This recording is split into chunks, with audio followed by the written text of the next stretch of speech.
We begin tonight with a deep freeze that has millions of people in its icy grip. From Western Canada as far south as Texas and California, temperatures are plunging into sub-zero territory. In parts of Alberta, it feels like minus 40 tonight. We'll get to that story in a moment, but we begin south of the border, where the Arctic chill is having deadly consequences. Here's Robin Stickley. The dangerous deep freeze in the U.S. is being blamed for at least 12 deaths this weekend. Roads are coated in ice from Texas to Ohio. The driver of this pickup died when his vehicle hit an icy patch, careening into the water below. It is a never-ending line of trucks just outside Dallas. Scenes like this one playing out everywhere. The world turned upside down for drivers trying to stay ahead of the storm. It felt like my car was kind of weaving back and forth just because it was so slick. In California, 4 homeless people died overnight, succumbing to hypothermia. It's real bad. And if you're not young and strong, you will make it.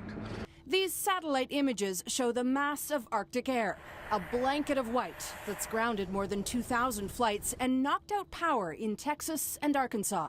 An ice storm is absolutely our worst situation. 300,000 people are without electricity in these frigid temperatures as power lines buckle under the weight of heavy ice.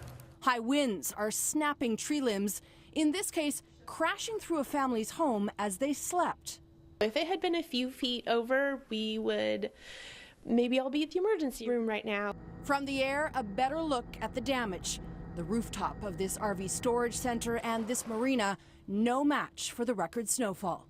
An eerie effect over Lake Superior. The air is so cold, steam rises above it.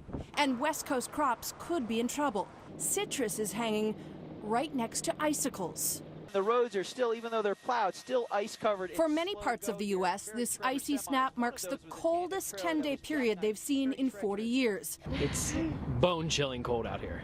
This first blast of winter is bringing its share of misery. Not even the king can escape it.